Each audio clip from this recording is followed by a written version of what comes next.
Հայաստանի Հանրապետության վարչապետ Նիկոլ Փաշինյանի Եվրոպական խորհրդարանում ունեցած ելույթը ցնցակատված է հարուցել սեփական երկրի դեմ ցուցմունք տվող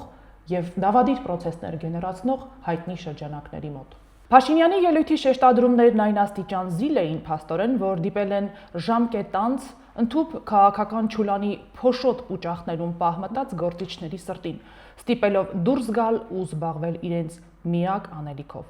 Facebook-ներում բարոյախոսագիտա խրատական տեքստեր ճպպացնելով, թե Նիկոլ Փաշինյանը եվրոպական բարձր ամբիոնից թիրախավորեց սեփական ժողովրդի մի հատվածին, խայտառակ արեց երկիրը, խոսելով եկեղեցականների կանոնախախտ լինելու մասին, ազդարարեց ընդդիմադիրների նկատմամբ հաշվեհարդարի մասին, նրանց միտակեց որպես խաղաղության սպառնալիք ռուսամետ դիրքորոշում ունենալն էլ հավասարեցնելով պատերազմատենչությանը։ Աստվածը թերևս ծիծաղելի կլիներ, եթե այսքան ողորմելի, թշվառ ու ողբերգական չլիներ։ Նախկին մի արտգործնախարար Վարդան Օսկանյանը հետ չմնալով ռազմահայրենասիրական սրաչից դուրս եկավ իր փայ պուճախից Facebook-ում քոքելով։ Մարդը գնացել է Եվրոպական խորհրդարանի ամբիոնից, պատմում է, թե հայ առաքելական եկեղեցու եպիսկոպոսները խախտել են ինչ-որ իրեն հայտնի հոգևոր կանոններ, ազդեցության գործակալներ են եւ ուզում են խանգարել իր խաղաղությունը։ Խաղաղություն բառն էլ ի դեպ ճակերտների մեջ է վերցրել։ Մարդը 2018-ից ի վեր ոչ Արցախյան բանակցային գործընթացում, ոչ պատերազմից առաջ, ոչ դրա ընթացքում, ոչ դրանից հետո եւ ոչ էլ մինչեւ այսօր հենց այդպես էլ չի հասկացել, թե որտեղ ինչ կարելի է ասել, ինչ չի կարելի ասել, ինչ են քեզանից ակնկալում, ինչը որևէ մեկ ինչի հետաքրքրում եւ ինչն է մատնում քո թուլությունը, տգիտությունը, վախերը եւ պարզ տկարամտությունը մեջբերման ավարտ։ Մինչ տխրահռչակ նախկին նախարարի ու նրա հանգով կախկանց կապածներին արձագանքելը, վերհիշենք, թե ինչ հանգամանքներ է արձանագրել Նիկոլ Փաշինյանն ի լուր Եվրոպական խորհրդարանի։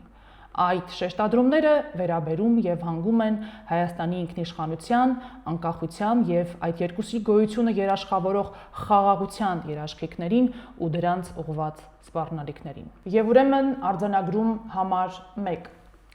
2024 թվականի մարտ-ապրիլ ամիսներին մենք հասել էինք Հայաստանի պետականության եզրին։ Եթե 2024 թվականի ապրիլին չկայացվեր Ադրբեջանի հետ սահմանազատման գործընթացի որոշումը, Հայաստանի Հանրապետությունն այսօր կլիներ ոչ անկախ, առավելագույնը արտաքին կառավարման ներքո գտնվող տարածք։ Եկեղեցու փաստացի պետի քաջալերմամբ մինչդեռ arczepiskopos-ներից մեկը Հայաստանում շարժում էր սկսել։ Սահմանազատում չիրականացնելու, ասել է, թե Ղարաբաղյան շարժումը կոնֆլիկտը ակտիվացնելու պահանջով։ Մինչդեռ սահմանազատումը ի հեճուկը սույն հոգևորականի եկեղեցու պետի նախաձեռնած փողոցային հուզումների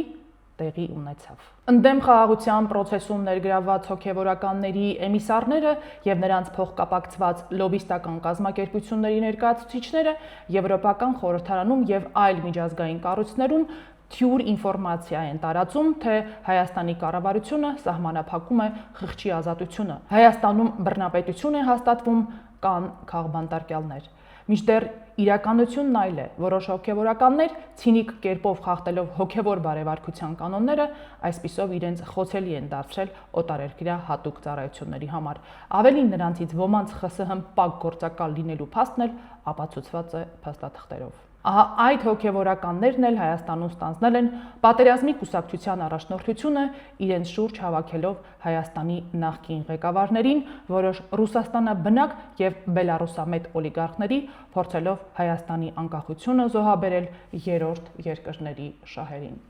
Արձանագրում համար 3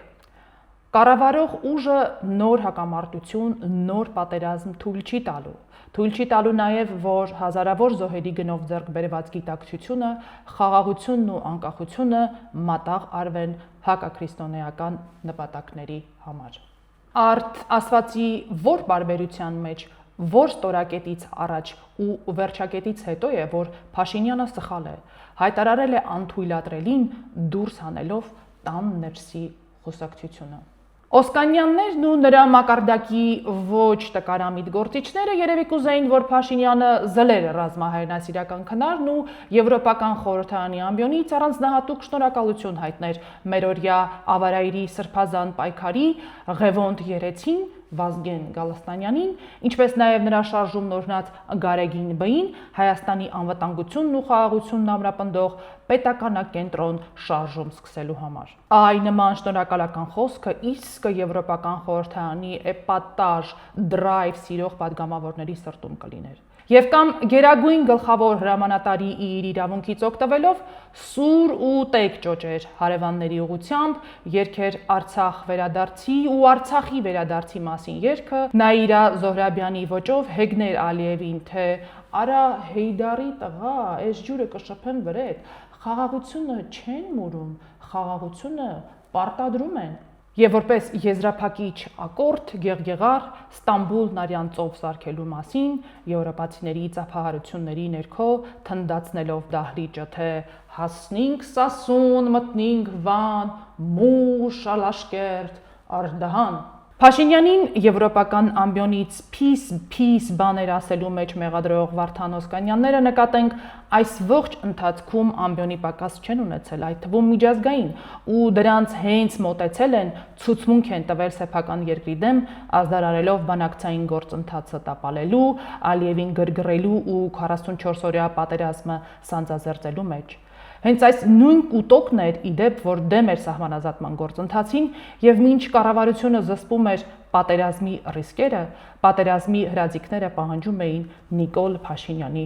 հրաժարականը։ Անձամբ Վարդան Օսկանյանն էլ հիշեցնենք սիրտը թունդ առած հրապարակում հավաքված բազմությունից վարչապետի թեկնածու էր առաջադրում Կանադայի քաղաքացի Վազգեն Գալստանյանին։ Այս նույն խմբակը տեղը չի գտնում հատկապես Վաշինգտոնյան պայմանավորվածություններից, խաղաղության համաձայնագրի միս ու արյուն ստանալու հեռանկարից ու զբաղված է Հայաստանի ինքնիշխանության ու անկախության միսն ուտելով, լեգիտիմացնելով Զանգեզուրի միջանցք խոսույթը, բանավոր ինչ-որ պայմանավորվածությունների վրա հողում անելով Ադրբեջանին իբրև թե տրված խոստումներ վերագրում Նիկոլ Փաշինյանին, վերջին շրջանում էլ խեղաթյուրում է թրիփ նախագծի էությունը, դրանում Հայաստանի ունեցած 26% մասնաբաժինը ներկայացնելով մեր երկրի